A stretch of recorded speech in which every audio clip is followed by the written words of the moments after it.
of remembrance of home, Claire cried, "Oh, do tell me about everybody." "I had such a good time with Amy Dorrance," said Mrs. Gilson. "Of course Amy is a little dull, but she's such an awfully good sort, and we did have the jolliest party one afternoon. We went to lunch at the Ritz, and a matinee, and we saw such an interesting man. Gene is frightfully jealous when I rave about him. I'm sure he was a violinist. Simply an exquisite thing he was. I wanted to kiss him. Gene will now say, 'Why didn't you?' And Gene said, 'Well, why didn't you?'" And Claire laughed, and her toes felt warm and pink and good, and she was perfectly happy, and she murmured, "It would be good to hear a decent violinist again." "Oh, what has George Worlicht been doing? When were you home?" "Don't you think Georgie is wonderful?" fluttered Mrs. Gilson. "He makes me rue my 36 sad years. I think I'll adopt him. You know he almost won the tennis cup at Long Branch. Georgie had a little mustache and an income. Just enough income to support the little mustache. And he sang inoffensively, and was always winning tennis cups, almost. And he always said, at least once at every party, 'The basis of savoir faire is knowing how to be rude to the right people.' Fire enamored and gliding into a perfumed haze of exquisite drowsiness, Claire saw Georgie as heroic and wise, but the firelight got into her eyes, and her lids wouldn't stay open, and in her ears was a soft humming as of a million bees in a distant meadow, gold spangled, and Gene was helping her upstairs. Sleepiness submerged her like bathing in sweet waters. She fumbled at buttons and hooks and stays, let things lie where they fell, and of all that luxury nothing was more pleasant than the knowledge that she did not have to take precautions against the rats, mice, cockroaches, and all their obscene little brothers which, on some far-off fantastic voyaging when she had been young and foolish, she seemed to remember having found in her own room. Then she was sinking into a bed like a tide of rainbow-colored foam, sinking deep, deep, deep. And it was morning, and she perceived that the purpose of morning light was to pick out surfaces of mahogany and orange velvet and glass, and that only an idiot would ever leave this place and go about begging dirty garage men to fill her car with stinking gasoline and oil. The children were at breakfast. Children surely not of the same species as the smeary-cheeked brats she had seen tumbling by roadsides along the way. Sturdy Mason with his cap of curls, and Virginia with bobbed ash blonde hair prim about her delicate face. They curtsied, and in voices that actually had intonations they besought her, "Oh, Cousin Claire, would you please tell us about the drive to the coast?" After breakfast she went out on the terrace for the view.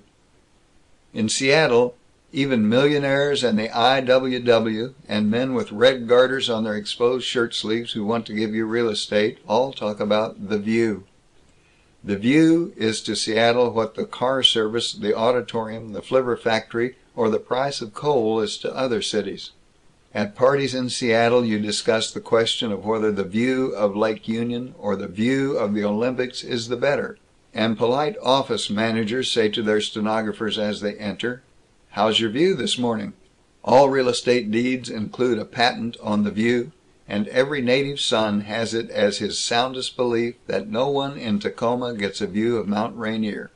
Mrs. Gilson informed Claire that they had the finest view in Seattle. Below Claire was the harbor, with docks thrust far out into the water, and steamers alive with smoke. Mrs. Gilson said they were blue funnel liners, loading for Vladivostok and Japan. The names, just the names, shot into Claire's heart a wistful, unexpressed desire that was somehow vaguely connected with a Milt Daggett who, back in the Middle Western mud and rain, had longed for purple mountains and cherry blossoms and the sea. But she cast out the wish, and lifted her eyes to mountains across the Sound. Not purple mountains, but sheer, silver streaked with black, like frozen surf on a desolate northern shore. The Olympics, 20 miles away. Up there one could camp, with a boy in a deteriorated sweater singing as he watched the coffee. Hastily she looked to the left, across the city with its bright new skyscrapers, its shining cornices and masses of ranked windows, and the exclamation point of the tallest building outside of New York, far livelier than her own rusty Brooklyn. Beyond the city was a dun cloud, but as she stared, far up in the cloud something crept out of the vapor, and hung there like a dull full moon, aloof, majestic, overwhelming, and she realized that she was beholding the peak of Mount Rainier, with the city at its foot like white quartz pebbles at the base of a tower.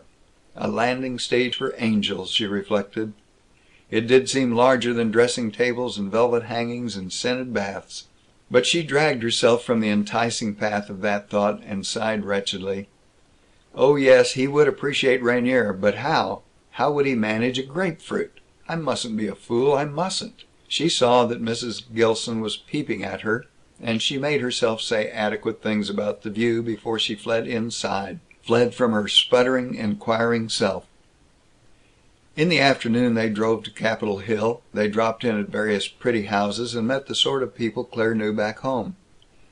Between people they had views, and the sensible Miss Boltwood, making a philosophic discovery, announced to herself, "After all, I've seen just as much from this limousine as I would from a bone-breaking teal bug.